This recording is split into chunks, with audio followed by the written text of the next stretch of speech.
میں نے مسکینیت پر چڑھنے کے ساتھ ساتھ اپنی اہمیت پر اکڑ بھی رہی تھی۔ خدا کسی کو اتنا عقل مند بھی نہ بنائے کہ باقی سب اس کے پیچھے ہاتھ دھوڑ کر پڑ جائیں۔ میں نے فرضی کلر کھڑے کیے۔ ثانی کی بچی، تمہیں کتنی بار بتاؤں میں نہیں آ سکتی، میرے پاؤں میں موچ آئی ہے، مگر تمہاری موٹی عقل میں یہ بات کب آئے گی؟ یہ تو پچھلے ہفتے کی بات ہے، عارفہ بھابی بتا رہی تھی کہ اب تم بالکل ٹھیک ہو۔ اف، خدا سمجھے عارفہ بھابی کو۔ میں نے دل ہی دل میں انہیں کوسا۔ آنا ضروری ہے کیا؟ فون پر ہی بتا دو۔ اس بار مسئلہ خاصا ٹیڑھا ہے، بس تم جلدی سے آ جاؤ۔ میں نے زری کو بھی بلا لیا ہے۔ وہ لہجے میں مسکینیت سمو کر پھر سے شروع ہو چکی تھی۔ میں نے ناچار ہمیں بھر کر فون رکھ دیا۔ سچ تو یہ تھا کہ میری یہ دونوں سہیلیاں مجھے جان سے زیادہ عزیز تھیں۔ اوپر سے چاہے جتنی بھی بیزاری ظاہر کروں، میں ان سے کچھ دیر کی دوری بھی برداشت نہیں کر سکتی تھی۔ اس لیے تو میں نے گریجویشن کے بعد آگے نہ پڑھنے کا اعلان کیا تھا۔ اماں جانی نے یہ سوچ کر مان لیا کہ شاید گھر میں رہ کر مجھ میں گھریلو اور سگڑ قسم کی لڑکیوں کے اوصاف حمیدہ بیدار ہو جائیں۔ ان کا دل خوش فہم اس مہم سی امید پر راضی ہو گیا۔ زری اور ثانیہ سے میں نے کھرے کھرے الفاظ میں کہہ دیا، مزید 2 سال تم احمقوں کو برداشت کرنے کا حوصلہ مجھ میں نہیں ہے، اس لیے یونیورسٹی میں داخلہ نہیں لے رہی۔ آپ کے اطلاع کے لیے عرض ہے کہ ہم دونوں بھی کچھ ایسا ہی ارادہ رکھتے ہیں۔ وہ دونوں دل کھول کر ہنس رہی تھی۔ اب تو میڈم آپ کو اپنے اس دانش مندانہ فیصلے پر افسوس ہوگا۔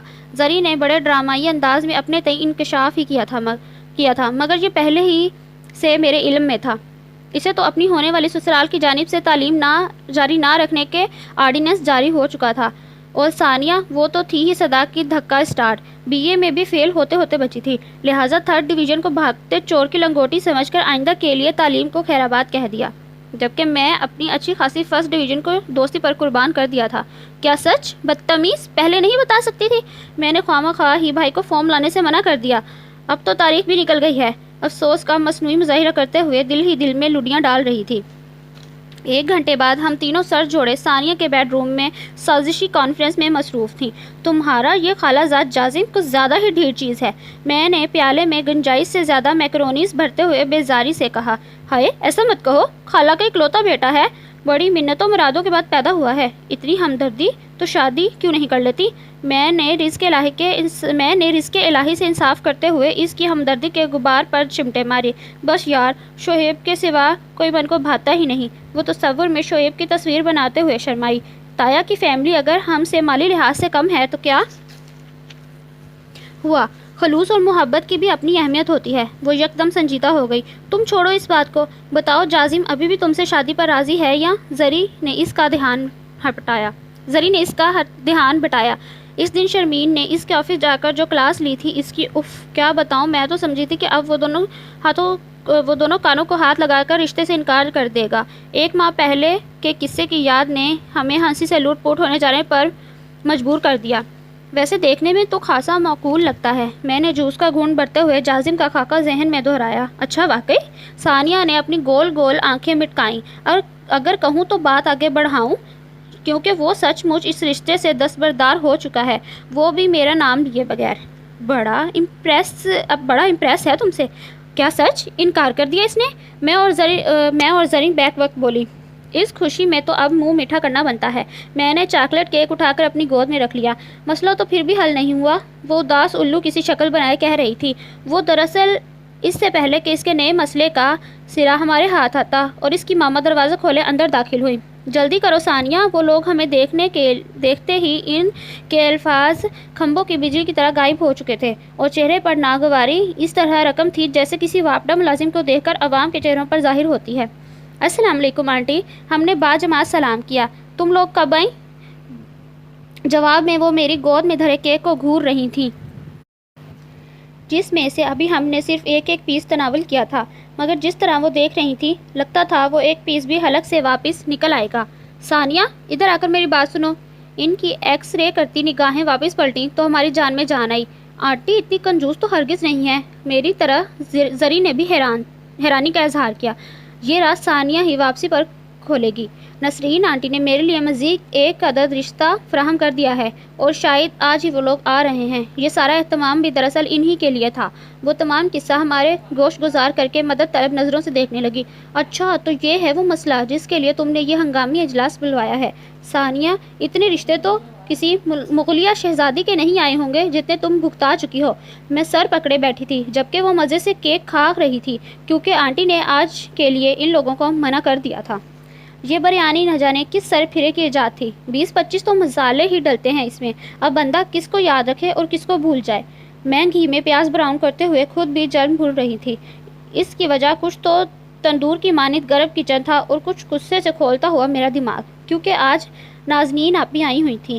گھر میں قدم رنجا فرماتے ہی انہوں نے حکم شاہی فرمایا، بریانی کھاؤں گی، وہ بھی شرمین کے ہاتھ کی بنی ہوئی۔ آج کل مجھے گھر کے ہر کام میں کوہلوں کے بیل کی مانی جوتنے کی یہ جو غیر آئینی اقدامات ہو رہے تھے، دراصل ان دونوں کی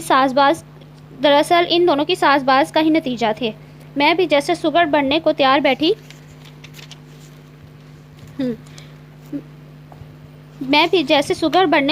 بیٹھی ہوں۔ دل چاہ رہا ہے آج ایسی بریانی بناؤں کہ نازنین آپی تو کیا، ان کے میاں بھی مدتوں یاد رکھیں۔ مگر میرا منصوبہ پایا تکمیل تک پہنچنے کے آثار ذرا کم ہی تھے، کیونکہ جنت بوا اور بڑی بھابھی منکر نکیر کی طرح میرے دائیں بائیں موجود تھیں۔ اف، اتنی گرمی! میں نے چہرے پر آئے پسینے کو مزید واضح کرنے کے لیے نظر بچا کر ہاتھ گیلے کیے اور گالوں پر پھیر لیے۔ اس سے پہلے کہ مجھے چکرا کر گرنا پڑتا، عارفہ بھابھی نے میرے ہاتھ سے کفگیر لے لیا۔ تم ایک طرف ہو کر سانس لو، میں دیکھ لیتی ہوں بریانی کو۔ میں فوراً حکم مانتے ہوئے کرسی گھسیٹ کر بیٹھ گئی۔ سلاد بناتی ہوئی بوا نے ضرور ترچھی نگاہوں سے دیکھا، مگر نو خیر، ان کی ہمیشہ کی عادت ہے۔ اب ان چھوٹی موٹی باتوں کی کیا پرواہ کرنی۔ جوس کی پوری بوتل منہ لگا کر فٹافٹ چڑھاتے ہوئے بھابھی کو تیزی سے کام کرتے دیکھنے لگی۔ انہوں نے بریانی دم پر لگانے کے بعد کوفتوں کے لیے مسالہ بھوننا شروع کر دیا اور ساتھ ساتھ کسٹرڈ بنانے کے لیے دودھ بھی چڑھا دیا۔ ویسے بھابھی اتنی بری بھی نہیں ہے۔ میں نے دل ہی دل میں انہیں کچھ نمبر دے ڈالے اور خود لاؤنج میں آ کر ٹی وی آن کیا۔ شرمین، تم نے اگر کچھ اور نہیں کرنا تو کم از کم پڑھائی ہی جاری رکھتی۔ نازنین آپی نے اپنی مغرور سی پیشانی پر بل ڈالتے ہوئے انگوٹھیوں والا ہاتھ میرے سامنے لہرایا۔ ان کی امارت کے اس مظاہرے کو نظر انداز کر کے میں نے دیوار کی طرف دیکھتے ہوئے مکمل خاموشی اختیار کی۔ ابھی تو میں اماں جانی کے کمرے میں آ کر بیٹھی تھی اور انہوں نے اب میرا ناپسندیدہ موضوع چھیڑ دیا۔ کہیں بات پکی ہونے کی تو فی الحال کوئی امید نہیں ہے۔ ایسے میں پڑھائی چھوڑ کر بیٹھ جانے کی بھلا کیا تک تھی، اور نہیں تو کم از کم ذہن مصروف ہی رہتا ہے۔ پھر ایسا ذہن جو فارغ نہ بھی ہو تو شیطان کا گھر ہی لگتا ہے۔ وہ بریانی کھانے کے باوجود اپنی نہیں ہوئی تھی، شاید بھابھی کے ہاتھ کا ذائقہ پہچان گئی تھی۔ کتنی بار بتا چکی ہوں، مجھے مزید پڑھنے کا قطعاً کوئی شوق نہیں ہے۔ آخر بولنا ہی پڑا، شوق تو تمہیں کسی چیز کا نہیں ہے۔ خیر، اب ایسی بھی درویشی نہیں کہ کوئی شوق ہی نہ ہو۔ یہ اور بات ہے کہ کسی کے دل میں مجھے بیاہ کر لے جانے کا ارمان نہیں جگتا۔ میں نے دل ہی دل میں اپنے ارمانوں پر ماتم کیا۔ منہ سے کہہ کر بھلا اماں جانی کے غضب کو آواز دینی تھی؟ غنیمت تھی کہ وہ فی الحال خاموش تھی۔ اماں جانی، آپ حلیہ دیکھیں اس لڑکی کا، شکل و عقل تو پہلے ہی اس میں پوری ہے۔ ایک تھوڑا بہت رنگ صحیح تھا، وہ بھی ٹانگ برابر بچوں کے ساتھ کرکٹ کھیل کھیل کر گنوا دیا ہے۔ بال دیکھو جیسے صحرا کی جھاڑیاں۔ وہ مسلسل میری شانے میں قصیدے پڑھ رہی تھی۔ کیا کہا؟ میں سپرنگ کی طرح اچھلی تھی۔ فوراً آئینے میں اپنا سراپا دیکھا۔ اس نے کھل کر میرے ریشمی بالوں اور سرخ و سفید رنگن کی تعریف کی تو دل کو کچھ ڈھارس ہوئی، مگر اب تو مزید وہاں بیٹھنے کی گنجائش ہی نہیں تھی، لہٰذا فوراً اٹھائی۔ آپی بھی تازہ واقعے سے تپی ہوئی تھی۔ پچھلے دنوں وہ جہازیب بھائی کے کسی دوست کا رشتہ لائی تھی۔ بقول ان کے بہت سلجھے ہوئے لوگ تھے، اتنے سلجھے ہوئے کہ انہیں میرے برف کا گولا کھانے پر بھی اعتراض تھا۔ اس میں میرا کیا قصور کہ ان کی اور گولے والے کی آمد ایک ساتھ ہو گئی۔ گاڑی کو اپنے گیٹ کے سامنے رکتے دیکھ کر میں تو فوراً اندر بھاگ جانا چاہتی تھی، مگر وہ کمبخت گولے والا ہی پچھلا کھاتا کھول کر بیٹھ گیا۔ پھر رہی صحیح کسر اس وقت پوری ہو گئی جب زہیر کا دوست گڈو بیٹ اور بال لے کر ڈرائنگ روم میں ہی چلا آیا۔ شرمین آپی، آج آپ کو صرف باؤلنگ کی باری ہی ملے گی، کیونکہ میری مما نے منع کیا ہے۔ آپ کی بیٹنگ سے ہمارے گھر کے سارے شیشے ٹوٹ گئے ہیں۔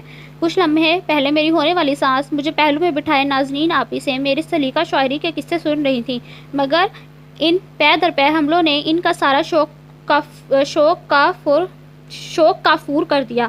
پھر کیا تھا؟ وہ فوراً اٹھ کر جلدی ہی بھاگی۔ مجھے کوئی شوق نہیں ہے ایسے لوگوں میں شادی کرنے کا جن کے چہرے دکانوں پر سجے اسٹیچو جیسے اور لہجے کلس زدہ ہوں، بناوٹی لوگ۔ میں نے بھی سارا حساب بے باک کر دیا۔ عارفہ بھابھی میکے گئی ہوئی تھی۔ آج کل کسی حسین و نازک اندوام دوسیجہ کو چراغ لے کر تلاش کر رہی تھیں اپنے اکلوتے بھائی شیروز کے لیے، جو جرمنی سے 3 ماہ کے لیے تشریف لائے ہوئے تھے، اور ان کے سر پر صحرا دیکھنے کے سارے ارمان ماں بہنوں کے دلوں میں یکدم بیدار ہو گئے تھے۔ اس مقصد کے لیے سارے شہر میں ڈنڈورا پیٹا جا رہا تھا۔ رمضان کی آمد تھی، اس لیے اماں جانی کو بھابھی کا یوں روز روز میکے جانا بہت کھلتا تھا، اور مجھے ان کی قریب کی نظر کمزور لگتی تھی۔ ایک شام میں ابا جانی اور اماں جانی کے ساتھ چائے نوش فرما رہی تھی۔ ابا جانی کپ ہاتھ میں پکڑے ہر چینل پر باری باری وہی خبریں سننے میں مصروف تھے۔ اماں جانی کسی رسالے کی ورق گردانی کر رہی تھی۔ سانجی میرے صوفے کے ساتھ نیچے قالین پر بیٹھی اپنے قاعدہ کا رٹا لگا رہی تھی۔ میں بار بار اس کا تلفظ درست کرتی اور کبھی کبھی خواہ ہی جھاڑ پلا دیتی تھی، اور کچھ کرنے کو تھا جو نہیں۔ مبارک ہو بیگم، رمضان کا چاند نظر آ گیا، صبح انشاءاللہ پہلا روزہ ہوگا۔ ابا جانی کی آواز خوشی سے سرشار تھی۔ آپ کو بھی مبارک ہو۔ سب ہاتھ اٹھا کر دعا مانگنے لگے۔ اس خبر نے سوئی سی شام کو جھنجھوڑ کر اٹھا دیا۔ ابا جانی، رویت حلال کمیٹی کا اجلاس اتنی جلدی ختم کیسے ہو گیا؟ ابھی تو صرف 8 بجے ہیں، کہیں یہ خبر غلط ہی نہ ہو۔ میں نے ٹی وی اسکرین کو گھورتے ہوئے فکر مندی کا اظہار کیا۔ ابا جانی نے مسکرا کر میری طرف دیکھا، پھر دوبارہ اپنے پسندیدہ پروگرام کی طرف متوجہ ہو گئے۔ صبح پہلا روزہ ہے اور یہاں نہ کوئی تیاری ہے نہ ہی اہتمام۔ اماں جانی کو اب اگلی فکر ستانے لگی تھی۔ میرے تو بچے بھی گھر پر نہیں ہیں۔ وہ اپنے فرمانبردار بہو بیٹوں کا ذکر چھیڑ کر مجھے گھیرنے کے لیے راستہ ہموار کر رہی تھی۔ میں نے فوراً صوفوں سے پاؤں نیچے اتار کر جوتے کی تلاش کرنا شروع کر دی، مگر رفو چکر ہونے کی ضرورت پیش ہی نہیں آئی۔ پوش میں حمزہ بھائی کی گاڑی آ کر رکی اور اماں جانی کا سارا دھیان اسی طرف ہو گیا۔ شاید حمزہ بھائی آفس سے واپسی پر بچوں اور بھابھی کو ساتھ لیتے ہوئے آئے تھے۔ ہم دونوں ماں بیٹی اپنے نقطہ نظر سے اس گمان پر خوش ہو گئیں۔ میں نے بھاگ کر لاؤنج کا دروازہ کھولا اور حمزہ بھائی اینڈ فیملی کے ساتھ طلحہ بھائی اور ربیہ بھابھی کو دیکھ کر میری خوشی سے چیخ نکل گئی۔ آپ لوگ دبئی سے کب آئے؟ پہلے اطلاع کیوں نہیں دی؟ سوالات کی بوچھار میں وہ صدا کا 9 بیاتہ جوڑا کھڑا شرما رہا تھا۔ ربیہ نے کہا، یہ عید پاکستان میں اپنوں کے ساتھ ہی چل کر مناتے ہیں، تو میں نے سوچا کیوں نہ رمضان ہی میں آپ سب کو سرپرائز دے دیا جائے۔ طلحہ بھائی کہہ رہے تھے، مبارک ہو مبارک ہو۔ ہر طرف رمضان کی آمد کی خوشیاں بکھر گئی تھیں۔ بھابھیوں نے بر وقت آ کر کچن سنبھال لیا تھا، اس لیے راوی میرے لیے چین ہی چین لکھ رہا تھا۔ میں نے سحری کے وقت فجر کی نماز پڑھتے ہی سو جاتی، اور جو آنکھ کھلتی تو ظہر کا وقت جا رہا ہوتا تھا۔ بھاگم بھاگ نماز سے فارغ ہوتی تو ثانیہ کی کال آ جاتی۔ اب پورا 1 گھنٹہ اس کی مظلوم عشق کی داستان سنتے اور اپنی عقل سلیم سے اسے مشورہ دیتے گزرتا، تو اگلا گھنٹہ زریں کے سسرال نامہ کے ساتھ تمام ہوتا۔ اس کی رام کہانی سن کر جیسے ہی موبائل رکھتی، ربیہ اپنے شوہر نامے کے ساتھ موجود ہوتی۔ 1962 کی اس فلمی ہیروئن کی ہر بات شوہر سے شروع ہو کر شوہر پر ہی ختم ہوتی تھی۔ شادی کو 1 سال ہو چکا تھا، مگر ان کی باتوں سے یوں محسوس ہوتا جیسے ابھی ہنی مون پیریڈ ہی چل رہا ہو۔ یوں تو طلحہ بھائی میرے سگے اور بہت ہی عزیز بھائی تھے، مگر ربیہ ان کی اس قدر مالا جبتی کہ میں بیزار ہو جاتی۔ وہ میری ہم عمر اور ماموزاد بہن تھی۔ بھابھی بننے کا ثانیہ ایک لمبے چوڑے افیئر کے بعد عمل میں آیا، جس میں میرا کردار تاریخی اہمیت کا حامل تھا۔ یہ تاریخی کردار میں نے اس لیے ادا کیا تاکہ کسی دکھیا دل کی دعا شاید مجھے بھی لگ جائے، مگر سزا کے طور پر اب مجھے طلحہ کہتے ہیں کہ شرمائی گردن ہر وقت سننا پڑتی ہے۔ آپ لوگ ہی بتائیں، اس قدر سخت روٹین کے بعد مجھے روزہ لگنا تو بنتا ہے نا؟ مگر اماں جانی، میں جیسے ہی تھکی ماندی افطاری کے ٹیبل پر آتی، وہ مجھے آڑے ہاتھوں لے لیتی۔ پلیز مان جاؤ، پلیز پلیز، میں وعدہ کرتی ہوں یہ آخری بار ہے۔ ثانیہ التجا کرتے ہوئے میرے حضور جھکی جا رہی تھی، اور میں اس کے ڈرائنگ روم کے صوفے کو اپنا تخت شاہی تصور کرتے ہوئے ایک شان بے نیازی سے تشریف فرما تھی۔ اگر میں نہ مانوں تو؟ میں نے گردن اکڑائی۔ نہیں، ایسے مت کہو، میں مر جاؤں گی مگر شعیب کے سوا کسی اور سے شادی نہیں کروں گی۔ پلیز مجھے اس مصیبت سے نکالو۔ وہ ہاتھ جوڑنے پر آ گئی۔ آخر کتنی بار نکالوں تمہیں اس مصیبت سے؟ تھک گئی ہوں میں، مگر تمہارے امیدواروں کی لائن ختم نہیں ہوتی۔ تم نے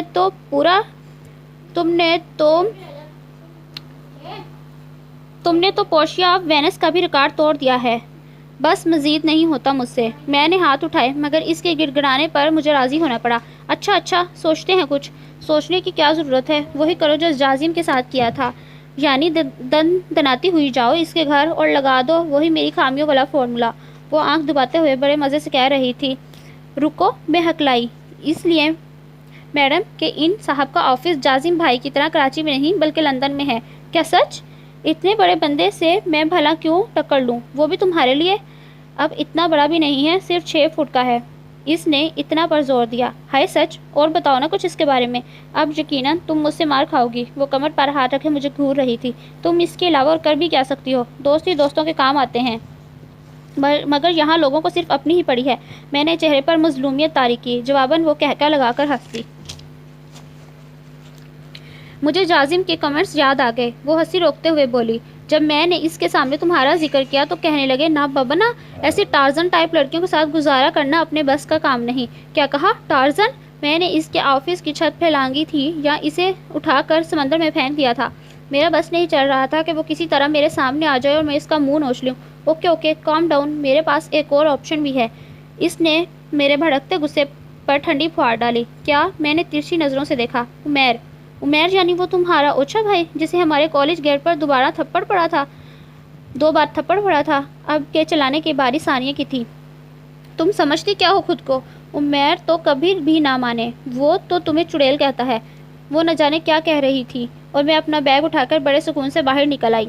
2 دن بعد ثانیہ اور میں اسی لندن والے 6 فٹ سے 2 ہاتھ کرنے جا رہے تھے۔ اب زری نہیں آئی تھی، اس لیے میں ثانیہ کو ہی پکڑ کے لے گئی۔ اس کے ٹھنڈے ہوتے ہاتھوں کو دبوچ کر تقریباً گھسیٹتے ہوئے جب میں گیٹ پر پہنچی تو بڑی بڑی مونچھوں والے خوفناک سے چوکیدار کو اپنی طرف مشکوک نظروں سے دیکھتے پایا۔ تمہارے صاحب گھر پر ہیں؟ میں نے لہجے کو تحکم آمیز بنانے کی کوشش کی۔ کیا کام ہے؟ اس نے ہمیں سر سے پاؤں تک گھورا۔ فوراً اندر اطلاع کرو، مس شرمین آغا آئی ہیں۔ اس ضرورت سے زیادہ خود اعتمادی نے آخر اپنا رنگ دکھایا اور وہ پیچھے ہٹ کر انٹرکام پر بات کرنے لگا۔ یار واپس چلتے ہیں، ثانیہ نے میرے مزید قریب ہو کر گھبرائی ہوئی آواز میں سرگوشی کی۔ میں انسنی کر کے اپنی جگہ جمی رہی۔ اس کی کلائی پر ابھی تک میرے ہاتھ کی گرفت ڈھیلی نہیں ہوئی تھی، ورنہ کو کب تک ہاتھ چھڑا کر واپس بھاگ چکی ہوتی۔ انٹرکام سے فارغ ہو کر چوکیدار نے ہمیں ڈرائنگ روم کا راستہ سمجھا کر اندر جانے کی اجازت دے دی۔ کچھ دیر بعد ہم لش لش کرتے ڈرائنگ روم میں صوفوں پر دھسی بیٹھی تھیں۔ میرے اعتماد کو اب کوئی چوری نقب لگا رہا تھا، جیسے نظر انداز کرنے کے لیے میں جوں ہی بلا وجہ بولنے لگی۔ یہ عرب پتی تمہارا خواہش مند ہے اور تم بے مال کے پتی کی خواہش مند ہے نا؟ عجیب بات، آہستہ بولو، کوئی سن لے گا۔ ثانیہ کے حلق سے گھٹی گھٹی آواز نکلی۔ ہاں تو سن لے، میں کسی سے ڈرتی نہیں۔ میں نے دبنگ انداز میں شیخی ماری۔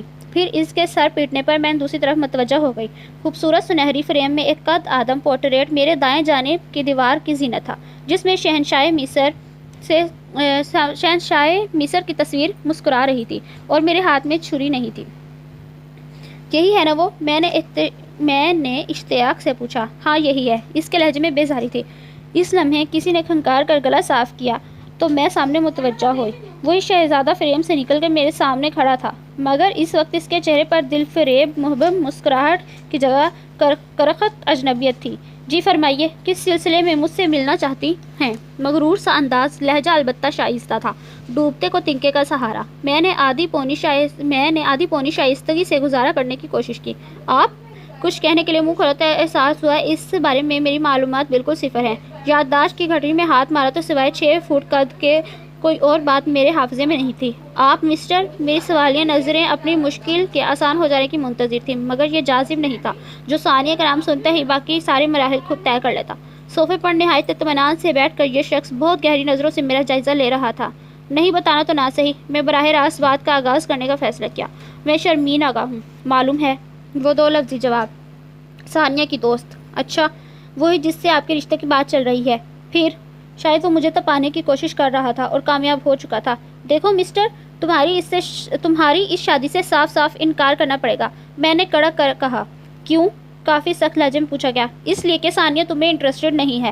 ساتھ ہی میں نے زبان دانتوں تلے دبا لی، کیونکہ میری زبان سے سچ پھسل گیا تھا۔ اف، یہ میں نے کیا کر دیا؟ میں سابقہ کارروائیوں کی ترتیب بھول گئی تھی۔ دوسرے الفاظ میں پہلی بار گھبرائی۔ تم بھی تو منہ سے کچھ پھوٹو۔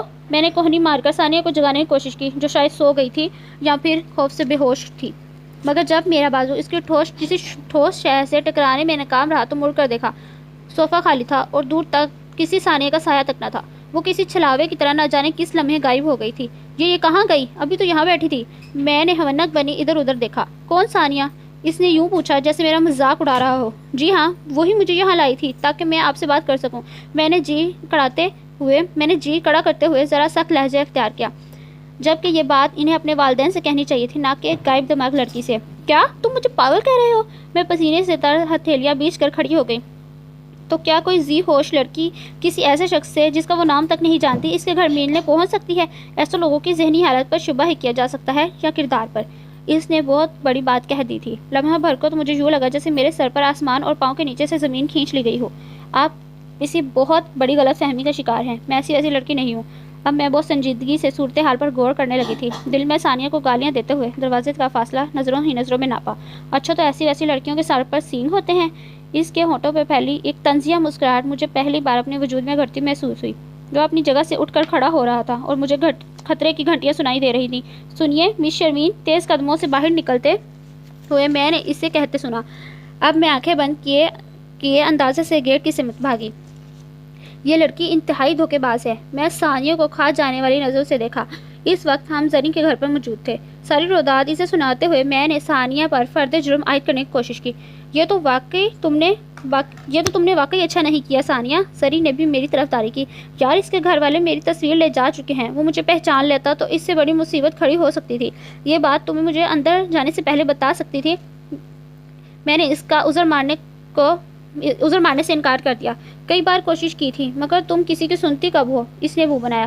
اور جو تم گھر کے باہر منڈلاتے ہوئے اس کے گھر والے دیکھ لیتے تو یہ ممکن نہیں ہے، کیونکہ پاکستان میں اس کی صرف ایک بہن رہتی ہے، وہ بھی اس کے گھر سے بہت دور۔ اس کی والدہ امریکہ میں ہوتی ہیں جو آج کل پاکستان آنے والی ہیں۔ وہ بھی ساری معلومات اب باہم پہنچا رہی تھی۔ اف، تو وہ گھر پر اکیلا تھا؟ مجھے کپی سی محسوس ہوئی۔ میری غائب دماغی پر ثانیہ کی بتیسی باہر آئی۔ پھر وہ میرے غفلت میں کہے گئے فرمودات زرین کے گوش گزار کرنے لگی۔ دونوں کی ہنسی کا جو فوارہ پھوٹا تو رکنے کا نام نہیں لے رہا تھا۔ بدتمیزوں، اپنا نہیں تو میرے روزے کا ہی خیال کرو۔ میری کھساہٹ نے انہیں مزید شہد دے دی۔ مجھے وہاں سے اٹھتے ہی بنی۔ سنو شرمین، افطاری کے بعد چلی جانا، زری پکار رہی تھی۔ میں انسنی کرتے ہوئے باہر آ گئی۔ مغرب کا وقت قریب تھا، اس لیے راستے بھر جگہ جگہ عارضی اسٹالز لگے ہوئے تھے۔ میں کچھ کولڈ ڈرنکس اور آئس کریم لینے کے لیے ایک دکان پر رک گئی تاکہ اپنے ساتھ ساتھ گھر والوں کے دماغ کو ٹھنڈا کرنے کا سامان ہو سکے۔ گھر سے دوپہر کی غائب تھی اور نتیجہ بھی روز قیامت کی طرح میرے علم میں تھا۔ والیٹ سے پیسے نکالنے کے لیے جب میں بیگ کی تلاش کرنا چاہا تو یاد آیا وہ تو اس جادوگر کے قلعے میں ہی رہ گیا۔ میں بھاگتے ہوئے اسے ٹیبل سے اٹھانا بھول گئی تھی۔ باجی کہندی ہے میری طبیعت چنگی نہیں، اس لیے روزہ نہیں رکھ سکتی۔ سانجی کے ذریعے میرا پیغام سحری کی میز تک کیا پہنچا، اماں جانی کے غضب کو جوش آ گیا۔ پھر کیا تھا، وہ گرجتی برستی ہوئی میرے کمرے میں آئی اور کان پکڑ کر مجھے ٹیبل پر لا بٹھایا۔ 4 روزے گزرے نہیں اور اس کے بہانے شروع ہو گئے۔ وہ سحری کے دوران بھی مسلسل بڑبڑا رہی تھی، جبکہ یہ بہانہ نہیں تھا، میری طبیعت سچ میں خراب تھی۔ پورے رات پریشانی میں گزری، نیند تو دور کی بات ہے، میں ایک پل کو بھی پلک نہیں جھپک سکی تھی۔ حمزہ بھائی کی تاکید کے باوجود میں گاڑی سے اپنا ڈرائیونگ لائسنس اٹھا لیتی تھی، جبکہ موبائل گھر میں بھول جاتی تھی۔ اب یہ ذرا سی لاپرواہی میری زندگی میں بڑا طوفان لا سکتی تھی۔ میرا لائسنس میرے ہینڈ بیگ میں تھا، جسے وہ شخص اپنی مرضی کے مطابق استعمال کر سکتا تھا۔ میری طبیعت بوجھل ہو رہی تھی، ایک نوالا لینے کی رغبت نہ تھی، مگر امی جانی کی گھورتی نگاہوں نے مجبور کر دیا۔ اپنے سامنے رکھے پراٹھے کی طرف متوجہ ہو جاؤ۔ ابھی پہلا نوالا منہ میں رکھا ہی تھا کہ ابکائی آ گئی۔ میں اٹھ کر اپنے کمرے کی طرف بھاگی۔ طبیعت تو واقعی خراب ہے اس کی، صبح ڈاکٹر کے پاس لے جانا۔ دروازہ بند کرتے ہوئے میں نے ابا جانی کو کہتے سنا، شکر ہے کوئی پیچھے نہیں آیا۔ میں بستر پر لیٹ کر آنکھیں بند کر لیں۔ آج بچپن کی طرح پھوٹ پھوٹ کر رونے کو دل چاہ رہا تھا، مگر وہ بچپن جس میں ذرا سی چوٹ لگنے پر خوب آنسو بہاتے تھے کب بیت چکا تھا۔ اب تو ہر عمل کی وضاحت درکار تھی۔ وہ آزادی و مرضی کا زمانہ قصہ پارینہ ہو گیا تھا۔ اماں جانی ہمیشہ کہا کرتی تھی، لڑکی اور اس کی عزت دونوں ایک دوسرے کے لیے لازم والملزوم ہوتے ہیں اور دونوں ہی کانچ کی طرح نازک۔ ذرا سی ٹھیس پہنچی تو کرچی کرچو ہو گئے۔ لڑکی ہونا کیا ہوتا ہے، یہ وہ پہیلی تھی جسے میں کبھی سمجھ نہ پائی تھی، اور آج وہ شخص ایک جملے میں مجھ پر واضح کر گیا تھا۔ اس کا چپتا ہوا طنز یا لہجہ بار بار میرے کانوں میں گونج رہا تھا۔ ایسی ویسی لڑکیوں کے سر پر سینگ نہیں ہوتے۔ میں بے قرار ہو کر کروٹ بدلی۔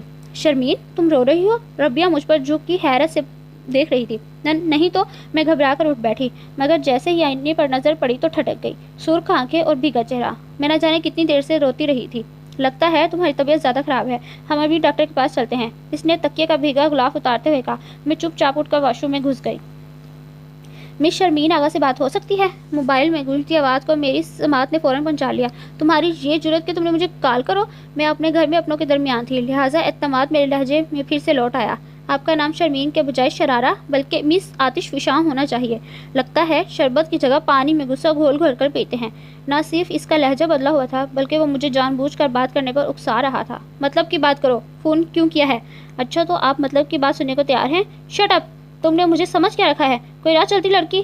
یہ تو تمہاری بھول ہے۔ میں صرف اپنی دوست کی ہمدردی میں اس کی مدد کرنے چلی آئی تھی کہ تم جیسے شخص سے شادی کرنا نہیں چاہتی، ورنہ شرمین کسی طوفان کا نام ہے، یہ تم جانتے نہیں۔ تم جیسے شوقیہ گنڈوں کو سیدھا کرنا تو مجھے خوب آتا ہے۔ فار یور کائنڈ انفارمیشن، میرے فادر DIG پولیس ہیں۔ اسے خوف زدہ کرنے کے لیے میں نے بڑی بھڑک مار دی تھی۔ یہ تو اور بھی آسانی ہو گئی۔ اب میں آپ کا ڈرائیونگ لائسنس تھانے بھجوا دیتا ہوں، وہاں سے آپ کی والد گرامی خود ہی لے جائیں گے۔ اس کے لہجے میں رتی برابر فرق نہیں آتا۔ نہیں، اس زحمت کی ضرورت نہیں ہے۔ اگر تم واقعی ایک شریف انسان ہو تو اس شرافت کا مظاہرہ کرتے ہوئے میرا لائسنس لیٹر باکس میں ڈال دو۔ دل نے تو جلالتو کا ورد کرتے ہوئے میں نے ایک آسان حل پیش کیا۔ اور باقی بیگ؟ اسے ڈسٹ بن میں ڈال دو۔ میں پھر سے تب گئی۔ اب میں اتنا بھی شریف نہیں۔ کیا مطلب؟ میں نے ہر پھاڑ کر کہا، مگر جواب سے پہلے رابطہ منقطع ہو گیا تھا۔ میں اور ربیہ 8ویں روزے کو عید کی شاپنگ کرنے نکل کھڑی ہوئی، جبکہ حقیقتاً ابھی سے خریداری کا ارادہ تو نہیں تھا۔ ربیہ نے پروگرام بنایا تو میں دھیان بٹانے کو راضی ہو گئی۔ جب ایک بڑی سی چادر لے کے میں باہر نکلی تو اس کے چہرے کے تاثرات دیکھنے کے لائق تھے۔ ونڈو شاپنگ کے دوران بھی اس نے کئی بار زمین کو چھوتے ہوئے چادر کے کونے کی طرف میری توجہ دلائی۔ آخر تمہیں کیا سوجی؟ آخر ایک جگہ رک کر اس نے مجھ سے پوچھ لیا۔ دیکھا نہیں یہ مدہر راہ چلتی عورت کو کیسے گھور رہے ہیں؟ بغیرتوں کو رمضان کا بھی احترام نہیں۔ میں نے گھبرا کر ارد گرد دیکھتے ہوئے سر کو اچھی طرح ڈھانپا۔ شرمین، تم مارکیٹ پہلی بار تو نہیں آئی، اور یہ مرد حضرات بھی ہمیشہ ایسے ہی ہیں۔ مجھے لگتا ہے تبدیلی تم میں آئی ہے، وہ بے اختیار ہنستے کہہ رہی تھی۔ شاید اس کی بات سچ ہی تھی۔ مجھے خود پر اٹھنے والی ہر نگاہ آج زیادہ ہی محسوس ہو رہی تھی۔ اچھا چھوڑو اس بات کو، تمہیں معلوم ہے اماں جانی عید کے بعد تمہیں اپنے گھر سے رخصت کرنا چاہتی ہیں؟ وہ چوڑیوں کے مختلف شیڈز دیکھتے ہوئے کہنے لگی۔ مگر کہاں؟ حیرت سے میرا منہ کھل گیا۔ تمہارے اصلی گھر اور کہاں؟ اب وہ آگے بڑھ رہی تھی۔ مگر اماں جانی کے سوچنے سے کیا ہوتا ہے؟ میں نے سوچ کر سر جھٹکا، جبکہ ربیہ ہینڈ بیگز کی دکان میں گھس گئی۔ وہ مختلف بیگز کو اٹھا کر دیکھ اور واپس رکھ رہی تھی۔ میں گلاس وال سے اسے دیکھتے ہوئے زرین کی شادی کے بارے میں سوچنے لگی، جو عید کے بعد طے تھی۔ اور ثانیہ کی ماما نے بھی بیٹی کی خواہش کے آگے گھٹنے ٹیک دیے تھے۔ دراصل میرج بیورو والے ان کے دوست آخرکار انہیں قائل کرنے میں کامیاب ہو گئی تھیں۔ وہ بیچاری بھی کیا کرتی، ہم دونوں ہی ان کے رشتے کا سردرد بنے ہوئے تھے۔ اماں جانی نے میرے ذمہ ایک کام لگایا تھا۔ ربیہ دکان سے باہر نکلتے ہوئے دوبارہ بات کا وہیں سے آغاز کر رہی تھی جہاں سے چھوڑ کر گئی تھی۔ وہ چاہتی ہیں میں عارفہ بھابی سے شہروز بھائی کے لیے بات کروں۔ وہ بہت معنی خیزی سے میری جانب دیکھ رہی تھی، مگر میری خاموشی پر بولی، تمہیں کوئی اعتراض تو نہیں؟ تم کہیں انٹرسٹڈ تو نہیں؟ دراصل تم اس دن رو رہی تھی تو میں سمجھی اگر انٹرسٹڈ ہوتی تو یہیں ٹنگی رہتی۔ میرا موڈ بگڑ گیا تھا۔ اچھا ٹھیک ہے، میں آج رات ہی بھابی سے بات کرتی ہوں۔ وہ اپنی بات مکمل کر کے کپڑے کی ایک دکان میں گھس گئیں۔ شاپنگ نہ کرنے کے ارادے کے باوجود ہم کافی کچھ لے جا چکے تھے۔ اپنے شاپنگ بیگز تھامے ہم پارکنگ طرف بڑھ رہے تھے جب ایک منظر نے میرے قدم روک دیے۔ ایک کار ڈرائیور نے 5-6 سال کے بچے کو ٹکر مار کر شدید زخمی کر دیا تھا اور وہ لہو لہان ہوا سڑک پر بے ہوش پڑا تھا، اور کار ڈرائیور فرار ہونے کے چکر میں تھا۔ رش زیادہ ہونے کے باعث اسے گاڑی نکالنے میں دشواری ہو رہی تھی۔ میں نے اسی لمحے کا فائدہ اٹھایا اور اس کے سامنے جا کھڑی ہوئی۔ کیا بات ہے بی بی، پیچھے ہٹو، وہ شیشہ نیچے کرتے ہوئے تنگ مزاجی سے بولا۔ تم اندھے ہو؟ دیکھ نہیں رہے ایک بچہ تمہاری لاپرواہی کی وجہ سے موت کے منہ میں جا رہا ہے، اور تم بھاگنے کے چکر میں ہو؟ انسانیت ہے تم میں کچھ؟ تم جیسے لوگوں کو تو اس مقدس مہینے کا بے احترام نہیں، نہ ہی دلوں میں خدا کا خوف ہے۔ میں زور زور سے چلا رہی تھی اور بچے کی ماں میرے پاس کھڑی رو رہی تھی۔ ارد گرد کے لوگ بھی بے حسی کا چولا اتار کر ڈرائیور کے گرد دائرے کے سور میں جمع ہونا شروع ہو گئے تھے۔ اب تو مکمل طور پر گاڑی کا راستہ بند ہو گیا تھا۔ مجبوراً وہ شخص نیچے اترا اور زخمی بچے کو اٹھا کر گاڑی میں ڈال لیا۔ میں نے ماں کو بھی بچے کے ساتھ پچھلی سیٹ پر بٹھا دیا۔ گاڑی روانہ ہونے کے بعد رش چھٹا تو مجھے ربیہ ایک طرف کھڑی نظر آئی۔ وہ حیران و پریشان سے مجھے دیکھ رہی تھی، جیسے کہہ رہی ہو یہ سب کیا تھا؟ میں نے بھی خاموشی سے کندھے اچکا دیے۔ شام سے ہی میرے دل میں کھلبلی مچی ہوئی تھی۔ عشاء تک انتظار کرنا دوبر ہو رہا تھا۔ پھر جیسے ہی نماز عشاء اور تراویح سے فارغ ہوئی، بھابی کے کمرے کی طرف دوڑ لگا دی۔ دروازے پر کان لگا کر کچھ سننا چاہا تو احساس ہوا دونوں خواتین اندر موجود نہیں، جس کی گواہی حمزہ بھائی کے کھراٹے دے رہے تھے۔ میں مایوس ہو کر پلٹ آئی۔ کچن کے پاس سے گزرتے ہوئے میرے قدم رک گئے۔ یہ بھابی کی آواز تھی۔ وہ کہہ رہی تھی، ربیہ تم ٹھیک کہتی ہو، شرمین گھر کی لڑکی ہے، دیکھی بھالی اور کچھ شکل بھی ہے، لیکن کیا یہ خوبیاں اسے اچھی بہو اور بیوی ثابت کرنے کے لیے کافی ہیں؟ بھابھی کا لہجہ بہت عجیب سا تھا. کچھ دیر کے لیے کچن میں خاموشی چھا گئی. کیا مطلب؟ میں سمجھی نہیں. اچھی بہو ہونے کی ضمانت کسی بھی لڑکی کو نہیں دی جا سکتی. ہمارے سسرال نے بھی ہمیں بغیر اسی ضمانت کے اپنایا تھا. ربیہ حقیقت بیان کر رہی تھی. مگر میرے دل نے اسے ایک اچھی بہو ہونے کا سرٹیفکیٹ دے دیا تھا. تم جذباتی ہو رہی ہو ربیہ. یہ عمر بھر کے بندھن ہوتے ہیں. انہیں وقتی جذبات کی نظر نہیں کرنا چاہیے. وہ بہت آسانی سے اس حقیقت پسندی پر جذبات کا ٹھپا لگا رہی تھی. تم تو شرمین کو بچپن سے جانتی ہو کس قدر سرکش اور خود پسند لڑکی ہے. بلکہ لڑکی کیا ایک سرفراز نوجوان ہے. تم ہی بتاؤ اس میں اپنی ہم عمر لڑکیوں والی کوئی ایک بھی خوبی ہے؟ اگر میں سسرال کی لاج نبھانے پر رضامند ہوں بھی جاؤں تو میرے ماں باپ اور اکلوتے بھائی کا کیا قصور ہے جو انہیں سزا دی جائے؟ اس لڑکی سے کچھ بعید نہیں کہ میری ماں کا سر پھاڑ دے یا ابا کو کہیں دھکا دے آئے. اور اگر شہروز کے ساتھ جرمنی چلی گئی تو خدا جانے وہاں کیا گل کھلائے گی. آج اس نے سڑک پر جو تماشا کیا وہ تو تم خود ہی مجھے بتا چکی ہو. اب ربیہ خاموش تھی.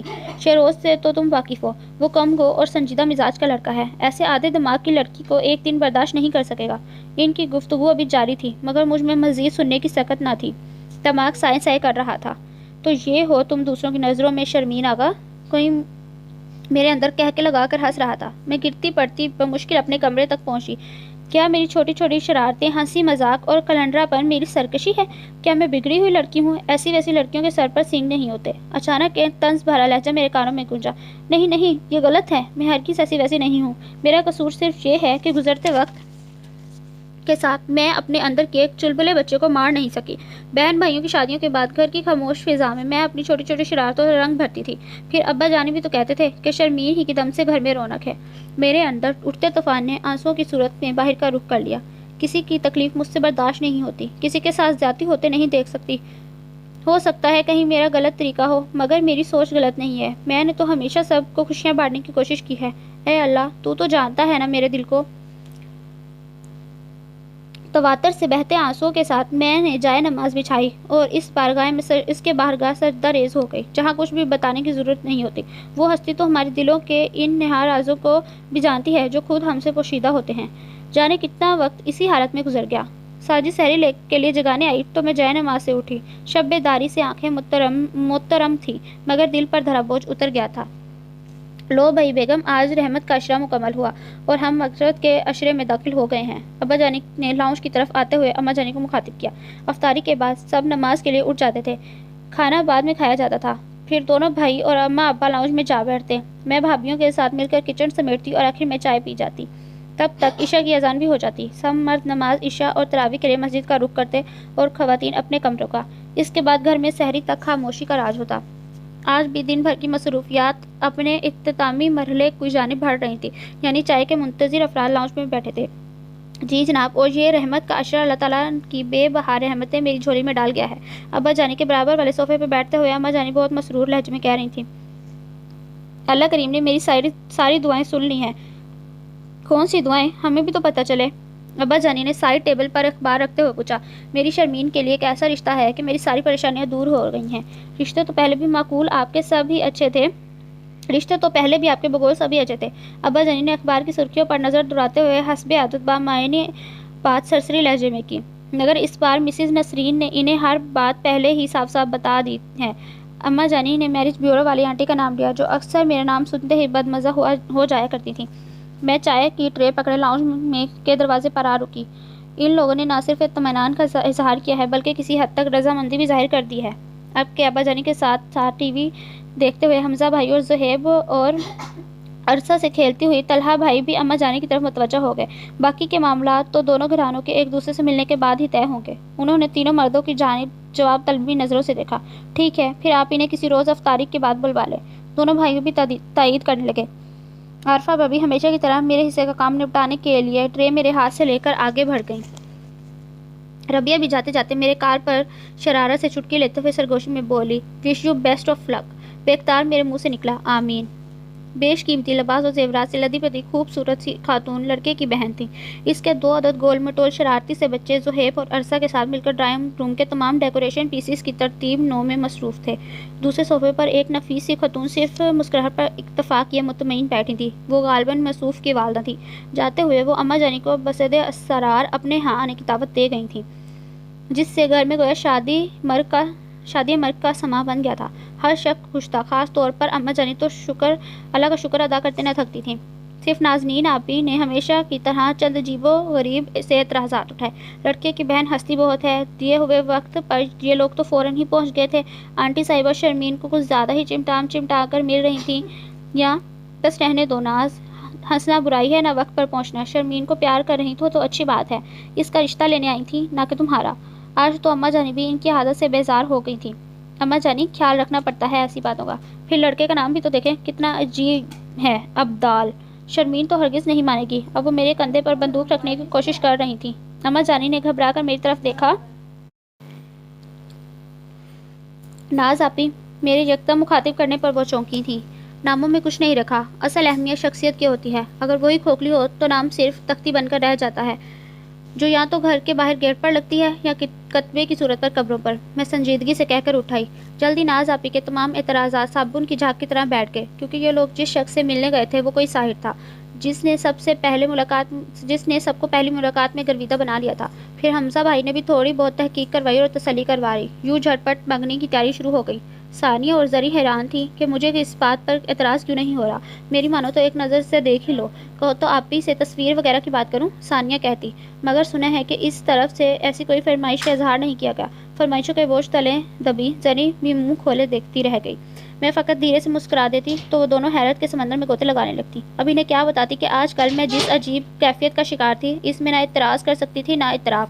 میں جب بھی آنکھیں بند کرتی تو نہ جانے کہاں سے دو غزیلی آنکھیں اور طنز بھرے ہونٹ میرے سامنے آ جاتے۔ وہ شخص جس کا میری زندگی سے دور دور تک کوئی واسطہ نہ تھا، کوئی خوبصورت یاد اس سے وابستہ نہیں تھی، سوائے اس کے کہ اس نے میرا ڈرائیونگ لائسنس میرے گھریلو لیٹر باکس میں ڈال کر خود کو ایک شریف انسان ثابت کر دیا تھا اور دوبارہ کبھی رابطہ کرنے کی کوشش نہیں کی تھی۔ پھر میرے خیالوں میں نہ جانے کیوں بار بار آ جاتا۔ ان الجھے خیالات کو ذہن سے جھٹک کر میں ابدال کا فرضی تصور ذہن میں بسانے کی کوشش کرتی تو خود پر ہنسی آ جاتی۔ اسی کشمکش میں گزرتے دنوں کا آخری سرا یعنی چاند رات آ پہنچی۔ جی ہاں، وہی چاند رات جسے رسم کے لیے منتخب کیا گیا تھا۔ آج صبح سے ہی دل کی عجیب سی کیفیت تھی۔ میں اپنے آپ سے الجھ رہی تھی، اداس ہرگز نہیں تھی مگر عجیب بےقلی تھی۔ عارفہ بھابی کی باتوں نے جیسے میرا خود سے اعتماد ختم کر ڈالا تھا۔ میں اپنے بستر پر لیٹی اسی کیفیت سے الجھ رہی تھی جب ربیہ مجھے پکارتی ہوئی اندر آئی۔ ربیہ کیا تھی؟ کپڑوں، جوتوں اور زیورات کے ڈبوں میں نہ جانے کن کن اشیاء کا ایک ڈھیر تھا جو دھم کی آواز کے ساتھ بستر پر گرا تو پیچھے وہ خود نمودار ہوئی۔ ہم صبح سے بھاگ بھاگ کر ہلکان ہو رہے ہیں اور تم محترمہ چھپی بیٹھی ہو۔ مصروفیت اور عجلت میں بھی وہ خوشی ان کے لہجے سے عیاں تھی۔ لو سنبھالو بھائی، تمہاری ساس نے سب چیزیں پہلے سے اسی لیے بھجوا دی تاکہ تم وقت پر تیار ہو کر انہیں دیدار کرا سکو۔ وہ ہنستے ہوئے ڈبہ کھول کر دیکھنے لگی۔ سفید ریشمی سوٹ پر گولڈن اور سلور امتزاج میں خوبصورت کام تھا۔ واہ بھائی، پسند تو بہت اچھی ہے مسٹر ابدال کی۔ اتنے دنوں سے تمہاری نند صاحبہ میرے کان کھا رہی تھی کہ ابدال نے سب شاپنگ اپنی پسند سے کرنی ہے۔ سچ میں تو ڈر گئی تھی نہ جانے کیا اٹھا لائے، مگر یہ سب تو کمال کا ہے۔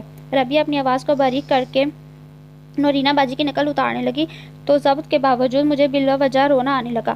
ارے کیا ہے یہ؟ کیا ہے بھائی؟ اندر داخل ہوتے ہوئے ثانیہ کی نظر سب سے پہلے میرے آنسوؤں پر پڑی تھی۔ اگر سوٹ پسند نہیں آیا تو فون کھڑکاؤ، آنسو کیوں ضائع کرتی ہو؟ انہیں رخصت کر کے وقت کے لیے سنبھال رکھو۔ وہ ٹشو سے میرے گال پوچھنے لگی، مگر صرف رخصت کے لیے، بعد میں تو وہی بیچارہ روئے گا۔ ربیہ نے بھی لقمہ لیا، جس پر ان دونوں کے ساتھ میری بھی ہنسی نکل گئی۔ لڑکیوں، یہ ہنسی مذاق چھوڑو اور پارلر جانے کی تیاری کرو۔ اماں جانی کے اندر آتے ہی ہم سب کی ہنسی کو بریک لگ گئی۔ جلدی ضروری اشیاء ثانیہ نے ایک بیگ میں ڈالی اور ہم حمزہ بھائی کے ساتھ پارلر چلے گئے۔ واپسی پر زرین کو لیتے ہوئے جب ہم گھر پہنچے تو سب مہمان آ چکے تھے، لہٰذا زرین اور ثانیہ مجھے سیدھا لان میں بنے اسٹیج پر لے گئی۔ ماشاءاللہ، میری بہو تو چاند کا ٹکڑا ہے۔ آنٹی میری بڑائی لے رہی تھی۔ گھنی میسنی کیا ہیرو پسند کیا ہے؟ میری دونوں ہم ذات ابدال کو اسٹیج پر آتا دیکھ کر میرے کانوں میں گھسنے لگی۔ واؤ، سفید شیروانی پر سلور اور گولڈن کام، اس نے تو پوری میچنگ کر رکھی ہے تمہارے ساتھ۔ ایک قدرتی شرم و حیا نے میرے سر کو خود بخود جگا دیا اور پرکھیں تھی کہ کوشش کے باوجود اٹھ نہیں رہی تھی۔ دیکھو تو شرمین، آج واقعی شرمین ہی لگ رہی ہے، عارفہ بھابی کسی سے کہہ رہی تھی۔ مجھے یوں لگا جیسے ان کے لہجے میں حسرت ہو۔ ہمیشہ ایسا ہی رہنا۔ میری طرف ذرا جھکتے ہوئے سائے کی گمبھیر سرگوشی نے دل کی دھڑکن کو اپنی گرفت میں لے لیا۔ رسم کے بعد جب کھانا کھلا تو سچ شکر ربیہ میری نظروں کا مفہوم سمجھ کر مجھے اندر لے گئی۔ لڑکیوں، پلیز تھوڑی دیر کے لیے باہر آ جاؤ، ابدال شرمین سے ملنا چاہتا ہے۔ نازنین آپی نے اچانک کمرے میں آ کر دھماکہ کیا۔ مگر کیوں؟ میں اچانک اس افتاد پر گھبرا گئی۔ اب ملتے ہوئے کیوں گش پڑ رہے ہیں؟ کمینی لڑکی، تم سے تو میں بعد میں پوچھوں گی۔ ثانیہ اور زری منہ پر ہاتھ مارتے ہوئے باہر نکل گئی۔ جیسے ہی سلور اور گولڈن کام والا خصہ دہلیز پر نظر آیا تو میرا سر جھک گیا۔ میں تو سوچ بھی نہیں سکتا تھا کہ تم اتنی شرمیلی واقع ہوگی۔ مس شرمین آغا، یہ لہجہ میری سماعت پر بجلی بن کر گرا۔ آپ یہاں؟ میں اپنی جگہ سے اٹھ کھڑی ہوئی۔ جی جناب، میں یعنی ابدال احسن، جس کے چرنوں میں آپ کئی اشخاص کی بھیٹ دینے کو تیار تھیں۔ میں نے سوچا ایسی پجارن اور کہاں ملے گی، لہٰذا زندگی بھر کے لیے آپ کے سامنے رہنے کا فیصلہ لیا۔ ہونٹوں پر بہت دل فریب مسکراہٹ سجائے وہ عین میرے مقابل آ کھڑا ہوا۔ وہ تو صرف ایک مذاق تھا۔ میں شرمندہ ہوئی۔ آپ کے لیے ہوگا، میں تو پہلی نظر میں ہی دل ہار گیا تھا۔ اس کے کلون کی خوشبو مجھے چادر کی طرف پھیلی ہوئی محسوس ہونے لگی۔ کہا تو آپ نے بھی تھا کہ میں آتش فشاں ہوں۔ نظریں چراتے ہوئے میں نے حساب برابر کرنا چاہا۔ ہاں تو وہ تو تم ہو، اور یہی بات تو میرے دل کو بھائی تھی۔ وہ نہایت پرسکون انداز میں صوفے پر جا بیٹھا۔ میری ہمیشہ سے یہ خواہش تھی کہ میری شریک حیات ایک بہادر اور صاف گو لڑکی ہو، جب کسی غیر مرد سے بات کرتے ہوئے بے لچک لہجہ اس کے کردار کی گواہی دے۔ تم سے مل کر یوں لگا جیسے میری منزل مل گئی ہے، وہ کھوئے ہوئے لہجے میں کہہ رہا تھا۔ پھر ایک دن اچانک میں تمہارے اندر کی ہمدرد انسان سے ملاقات ہو گئی، جب تمہارا حساس دل ایک زخمی بچے کے لیے تڑپ رہا تھا اور تمہاری آنکھوں میں تیرتی نمی، جس کی شاید تمہیں خبر نہ تھی، اس حساس دل کی گواہی دے رہا تھا۔ میں ہجوم میں کھڑا کتنی دیر تمہارے چہرے کو تکتا رہا۔ اس دن میں نے اپنے دل کے آگے سر تسلیم خم کر دیا۔ میری بے یقین ہوتی سماعتوں نے اس کے ٹھہرے ہوئے لہجے کو دل پر دستک دیتے سن لیا تھا اور یقین بھی کر لیا، مگر آج وہ دھیرے دھیرے چلتے ہوئے کھڑکی کے پاس آ کھڑا ہوا۔ تمہارے اس انوکھے روم نے مجھ پر یہ عقدہ کھولا ہے، محبت کی نرم فوار جب کسی عورت کے دل کی زمین پر پڑتی ہے تو حیا کی سرخی خود بخود اس کے چہرے پر سج جاتی ہے۔ وہ محبت اگین لہجے میں کہہ رہا تھا۔ جب میرا چوکیدار تمہاری گاڑی کے پیچھے بھاگنے کے باوجود پرست تمہیں نہ لوٹا سکا تو میں نے اس دن جان لیا تھا کہ یہی اللہ کی رضا ہے۔ وہ مسکرا رہا تھا۔ میری نظروں نے چوری کی ایک چھوٹی سی جسارت کی اور واپس جھک گئی۔ چاند نظر آ گیا۔ مبارک ہو۔ باہر برقی کموں سے سجے لان میں ایک دم ہلچل مچ گئی تھی۔ آپ کو بھی۔ وہ مسکرا کر باہر نکل گیا۔ میں نے کھڑکی سے جھلکتے آسمان کے ٹکڑوں میں چاندنی